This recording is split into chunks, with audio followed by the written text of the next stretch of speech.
بسم اللہ الرحمن الرحیم۔ السلام علیکم خواتین و حضرات، میں ہوں آپ کا جنید سلیم اور آپ دیکھ رہے ہیں انصاف ڈیجیٹل۔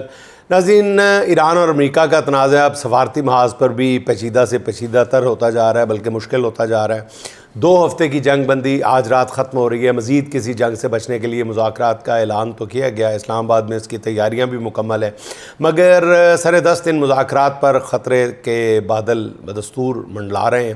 امریکہ کی طرف سے ایرانی جہاز کو تحویل میں لینے کے بعد ایران نے مذاکرات کا حصہ بننے سے انکار کر دیا تھا، مگر پاکستان کی پوری کوشش ہے کہ ایران کو مذاکرات پر آمادہ کیا جائے۔ دوسری طرف خبر یہ ہے کہ امریکی نائب صدر جے ڈی وینس پاکستان آمد کے لیے بالکل اپنا بوریا بستر تیار کر کے بیٹھے ہوئے ہیں۔ جیسے ہی انہیں گرین سگنل ملا ایرانی وفد پاکستان آ رہا ہے تو وہ بھی پاکستان کے لیے روانہ ہو جائیں گے۔ جیسے جیسے وقت گزر رہا ہے ایران کی طرف سے بے یقینی ختم نہیں ہو رہی کہ وہ مذاکرات کے لیے وفد بھیجے گا یا نہیں، تو ابھی تک کچھ نہیں کہا جا سکتا۔ بہرحال جو حالات پر نظر رکھتے ہیں وہ یہ کہہ رہے ہیں کہ ایک آدھ دن میں مذاکرات کا ہونا حتمی ہے اور یہ ضرور ہو کے رہیں گے۔ بہرحال ناظرین، امریکی صدر ڈونلڈ ٹرمپ کے بیانات نے مذاکرات کے لیے ہونے والی کوششوں کو سب سے زیادہ نقصان پہنچایا ہے، اس میں کوئی دو آرا نہیں ہے۔ ان کے بیانات سے یہی تاثر ملتا ہے کہ وہ ایران سے مذاکرات نہیں، مکمل اطاعت چاہتے ہیں۔ ایرانی پارلیمنٹ کے اسپیکر باقر قالیباف کا کہنا ہے کہ ٹرمپ مذاکرات کی میز کو ہتھیار ڈالنے کی تقریب میں بدلنا چاہتا ہے، جو ایران کو کسی صورت بھی قبول نہیں ہے۔ ٹرمپ کبھی یہ کہتے ہیں کہ وہ ایران کے ساتھ بہترین اور دیر پا ڈیل کرنا چاہتے ہیں، اور ساتھ ہی یہ بھی کہہ دیتے ہیں کہ ایران سے معاہدہ نہ ہو سکا تو امریکہ ایران کو تباہ و برباد کر کے رکھ دے گا، یعنی وہ ڈرا کر ایران کو کسی معاہدے پر مجبور کرنا چاہتے ہیں۔ دوسری طرف ایران کو یہ پتہ چل چکا ہے کہ جنگ بندی ان سے زیادہ امریکہ کی ضرورت ہے۔ پورا امریکی میڈیا جو ہے وہ ٹرمپ پر اس وقت شدید تنقید کر رہا ہے۔ تازہ ترین سروے کے مطابق 63% امریکی جنگ کے خلاف ہیں۔ جی ناظرین، جس ملک کے اندر عالم یہ ہو کہ وہاں کی 63% عوام جنگ کے خلاف آواز اٹھانے کے لیے تیار ہو، جنگ کے مخالف ہو، اس ملک نے جنگ خاک لڑنی۔ صرف 33% امریکی جنگ کو درست سمجھتے ہیں۔ ٹرمپ کے غیر ضروری احکامات امریکی فوج کے لیے بڑا مسئلہ بنے ہوئے ہیں۔ امریکی فوجی کمان کا خیال ہے کہ اس وقت ان کا سب سے بڑا مسئلہ خود صدر ٹرمپ ہے۔ پوری دنیا کو پتہ چل چکا ہے کہ جنگ بندی امریکہ کے لیے اشد ضروری ہے۔ ٹرمپ کو آئندہ ماہ چین کے دورے پر بھی جانا ہے، یہ بھی بہت بڑا ایشو ہے، بہت بڑا مسئلہ بنا ہوا ہے۔ اس سے پہلے وہ کوئی ایسا کام نہیں کریں گے جس سے پوری دنیا ہنگامی حالت میں چلی جائے۔ ایران اس تمام صورتحال کو دیکھتے ہوئے بڑے تحمل سے اپنے کارڈز کھیل رہا ہے، کیونکہ امریکہ کے برعکس ایران کے پاس بہت وقت ہے، اسے کسی جلد بازی کی ضرورت نہیں ہے۔ امریکی صدر ڈونلڈ ٹرمپ ایسے منصب پر دوسری مرتبہ پہنچ گئے ہیں جہاں ان سے پہلے ایسے لوگ تھے جو اور کچھ بھی تھے، کم از کم ان کی زبان شائستہ اور سفارتی اصولوں کے مطابق ہوا کرتی تھی۔ بہت کم ایک آدھ جملہ، اگر آپ پوری امریکی ہسٹری اٹھا کے دیکھیں تو ایک آدھ جملہ کوئی ایسا قابل اعتراض ہو سکتا ہے، ورنہ کبھی ایسا نہیں ہوا کہ امریکی صدر نے غیر ذمہ داری کا مظاہرہ کیا ہو اپنی گفتگو میں۔ یہی وجہ ہے کہ امریکی صدور نے سخت سے سخت فیصلے کرتے ہوئے بھی کبھی لوز ٹاک نہیں کی، مگر دوسری طرف ٹرمپ جو سفارتی زبان سے واقف ہیں، نہ ہی شریفانہ اطوار ان کے قریب سے گزرے ہیں، یہ پہلے امریکی صدر ہیں جو 2 منٹ کی گفتگو میں اپنے مخالف کو 3 گالیاں دے دیتے ہیں، اور گالیاں بھی ایسی غلیظ کہ امریکہ جیسے لبرل معاشرے میں بھی اسے قابل قبول نہیں سمجھا جاتا۔ ٹرمپ کی زبان ایسی بازاری ہے کہ کسی کو میں وہ لفظ نہیں دہرا سکتا، حرامی کہہ دینا تو ان کے لیے مسئلہ ہی کوئی نہیں ہے۔ یہی وجہ ہے کہ اکثر ممالک کے سربراہان تو ان کے منہ ہی نہیں لگنا چاہتے۔ ایران کے خلاف جب سے جنگ شروع ہوئی ہے، امریکی میزائلوں کے ساتھ ٹرمپ نے گالیوں کی بھی بچھاڑ کر رکھی ہے۔ اس لیے کہتے ہیں کہ چھوٹے لوگ بڑے منصب پر فائز ہو جائیں تو پھر اس منصب کو بھی چھوٹا کر دیتے ہیں۔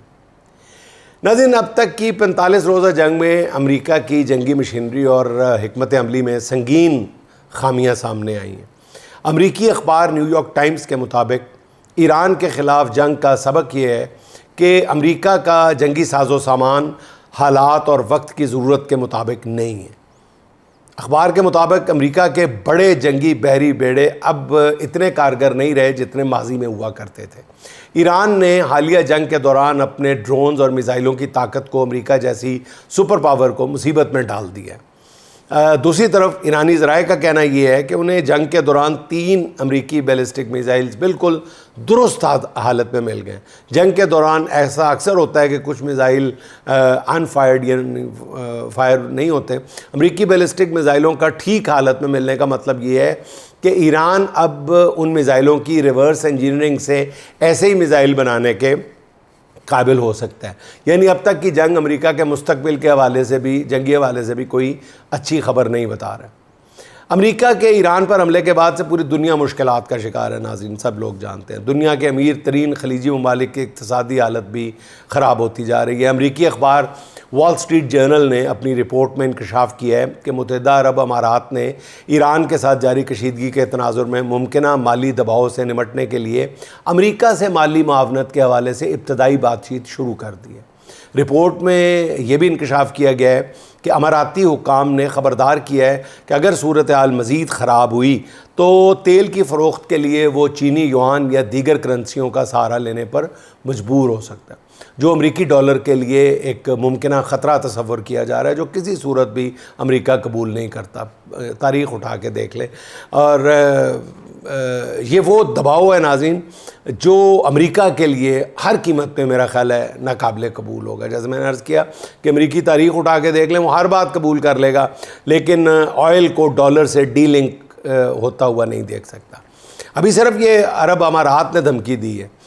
دنیا کے 3-4 بڑے ملکوں نے تیل کے اخراجات کی ادائیگی یوان میں شروع کر دی تو امریکی معیشت راتوں رات زمیں بوس بھی ہو سکتی ہے. ایک طرف مذاکرات کی سرتوڑ کوششیں جاری ہیں، دوسری طرف تشویشناک خبریں بھی آ رہی ہیں. متحدہ عرب امارات کی سیکیورٹی سروس نے بتایا ہے کہ انہوں نے ایران سے منسلک ایک خطرناک دہشت گرد سیل کو ناکام بنا دیا ہے جس کی منصوبہ بندی امارات میں منظم دہشت گردی، تخریب کاری، منی لانڈرنگ اور قومی اتحاد کو نقصان پہنچانے کی تھی. اس کارروائی کے دوران 27 ایرانی اور ایران سے منسلک افراد کو گرفتار کر لیا گیا ہے جو ایک خاص نظریے سے متاثر تھے. حزب اللہ سمیت بیرونی عناصر کے ساتھ مل کر جعلی کمپنیوں کے ذریعے دہشت گردی کے لیے فنڈنگ اور اماراتی شہریوں کی بھرتی کا نیٹ ورک چلا رہے تھے. یہ گرفتاریاں ایران اور امریکہ کے درمیان جاری تناؤ کے دوران کی گئی ہیں. متحدہ عرب امارات نے اسے قومی سلامتی کے لیے ایک بڑی کامیابی قرار دیا ہے. عرب امارات سے آنے والی ایسی خبروں سے تشویش بڑھتی ہے. امارات نے پہلے پاکستان سے اپنی رقم واپس لی اور اب ایران کے ساتھ الگ سے ایک محاذ کھول لیا ہے. اللہ تعالیٰ سب مسلمان ملکوں کو اپنے حفظ و امان میں رکھے. 9 مئی کے مقدمات ناظرین تحریک انصاف کے خلاف حکومت کا سب سے بڑا ہتھیار رہے ہیں، آپ بھی جانتے ہیں. ان مقدمات میں کتنی جان ہے اس کا پتہ تو احتساب عدالت میں سرکاری وکیلوں کے دلائل سے چل گیا تھا. پنجاب بھر میں قائم تمام مقدمات کے گواہ 2 کانسٹیبلان تھے جنہوں نے زمان پارک میں عمران خان کے گھر میں داخل ہو کر پھر جس کمرے میں 9 مئی کی سازش تیار ہو رہی تھی اس کمرے میں جا کر ایک ٹیبل کے نیچے گھس کر تمام سازش کا پتہ چلایا. پھر انہی گواہوں کے بیانات پر کسی کو 10 کسی کو 14 سال کی قید کی سزا سنائی گئی. اب یہ مقدمات ہائی کورٹ میں پہنچ گئے ہیں. سرکاری وکلاء کے پاس کیس کا دفاع کرنے کے لیے کچھ نہیں ہے. گزشتہ روز لاہور ہائی کورٹ نے حکومتی وکلاء کی درخواست پر ڈاکٹر یاسمین راشد، عمر سرفراز چیمہ، اعجاز چودھری، میاں محمود رشید اور دیگر کی سزاؤں کے خلاف اپیلوں پر سماعت بغیر کارروائی ملتوی کر دی. سرکاری وکیلوں نے کیس کی تیاری کے لیے عدالت سے مہلت مانگ لی جسے منظور کر لیا گیا. حکومت 3 سال سے بتا رہی ہے کہ 9 مئی پاکستان کی سالمیت پہ حملہ تھا. اس کے وکیلوں کے پاس عدالت کو قائل کرنے کے لیے ایک بھی دلیل نہیں ہے، ورنہ تاریخ نہ مانگی جاتی اور یہ تاریخ ناظرین آپ دیکھ لیجئے گا بار بار مانگی جائے گی. اچھا ناظرین، نون لیگ کے قائد محترم جناب میاں محمد نواز شریف صاحب کافی عرصے بعد منظر عام پر آئے ہیں اور بڑے گج وج کے آئے ہیں. گلگت بلتستان کے پارلیمانی بورڈ کے اجلاس میں گفتگو کرتے ہوئے میاں نواز شریف نے جہاں اپنی حکومت کی کارکردگی بتائی ہے وہیں انہوں نے کہا ہے کہ کے پی میں 15 سال سے ایک حکومت ہے، وہاں کیا ہو رہا ہے؟ کیا وہاں لوگوں کو فری دوائیاں مل رہی ہیں؟ کیا لوگوں کو علاج معالجے کی سہولتیں مل رہی ہیں؟ میاں نواز شریف صاحب کی یہ گفتگو سن کر ایک لمحے کو احساس ہوا کہ قائد محترم یا تو حالات سے بالکل واقف ہی نہیں ہیں یا پھر یہ سمجھتے ہیں کہ لوگ بھی کسی چیز سے واقف نہیں ہیں. میاں نواز شریف نے بات بھی ایسی کر دی ہے جو کے پی حکومت کا سب سے بڑا اعزاز ہے. سوچا میاں صاحب کو بتا دوں کہ صحت کی جو سہولتیں کے پی کے عوام کو میسر ہیں ایسی ملک میں کسی اور صوبے میں کسی کو بھی میسر نہیں ہے. کے پی کے ہر شہری کے پاس ابھی تک 10 لاکھ روپے مالیت کا صحت کارڈ موجود ہے. وہ ملک میں جہاں چاہیں جس پرائیویٹ اور سرکاری ہاسپٹل میں چاہیں علاج کرا سکتے ہیں. بلکہ ہم نے تو یہ بھی دیکھا کہ کے پی کے شہری صحت کارڈ پر علاج کرانے پنجاب آ جائیں تو انہیں پنجاب کے مریضوں سے زیادہ توجہ ملتی ہے. پنجاب کے زیادہ تر پرائیویٹ ہاسپٹلز میں کے پی کے مریضوں کا علاج ہو رہا ہے صرف اسی لیے کہ ان کے پاس علاج کا خرچ ان کی صوبائی حکومت برداشت کرتی ہے. دوسری طرف آپ کی سازوادی کا پنجاب ہے جہاں چند روز قبل بی بی سی نے بتایا، کسی اور نے نہیں، بی بی سی نے بتایا کہ تونسا کے تحصیل ہیڈ کوارٹر ہاسپٹل میں فنڈز کی کمی کے باعث ایک ہی سرنج کے مختلف مریضوں پر استعمال کی وجہ سے ایڈز پھیل گیا، جس سے 334 مریض جو ہے ایڈز کا شکار ہو گئے. اور پنجاب میں اس وقت نون لیگ کی 6ٹھی حکومت ہے. میاں صاحب آپ ہی کے پنجاب میں 1 کروڑ بچے اسکولوں سے باہر ہیں. یہ آج بچے ہیں، کل بڑے ہو کر جہالت کا بم بنیں گے. بڑے ہو کر ان میں سے بیشتر کی زبان پر ایک ہی نعرہ ہوگا، شیر ایک واری فیر. اچھا ناظرین، روزنامہ جنگ نے خبر دی ہے کہ عالمی منظرنامے پر وزیر اعظم شہباز شریف کا لباس توجہ کا مرکز بن گیا. شہباز شریف کی طوفانی سفارتی مہم کے دوران مبصرین وزیر اعظم کی وضاقتہ سے بے حد متاثر ہوئے ہیں. انٹرنیٹ پر بھی وزیر اعظم کی تصاویر وائرل ہو رہی ہیں اور وہ ہر جگہ موضوع بحث بنے ہوئے ہیں.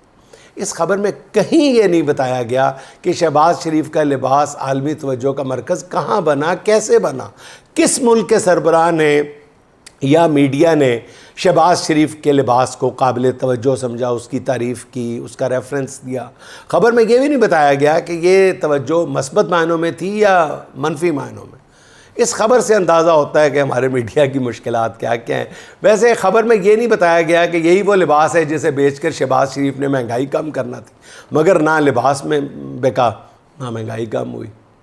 اچھا ناظرین، پی ٹی آئی کے دیرینہ کارکن عرفان سلیم کا راستہ روکنے کے لیے الیکشن کمیشن نے عجیب و غریب فیصلہ کیا ہے. انہوں نے سینٹ کے لیے کاغذات جمع کروائے ہوئے ہیں.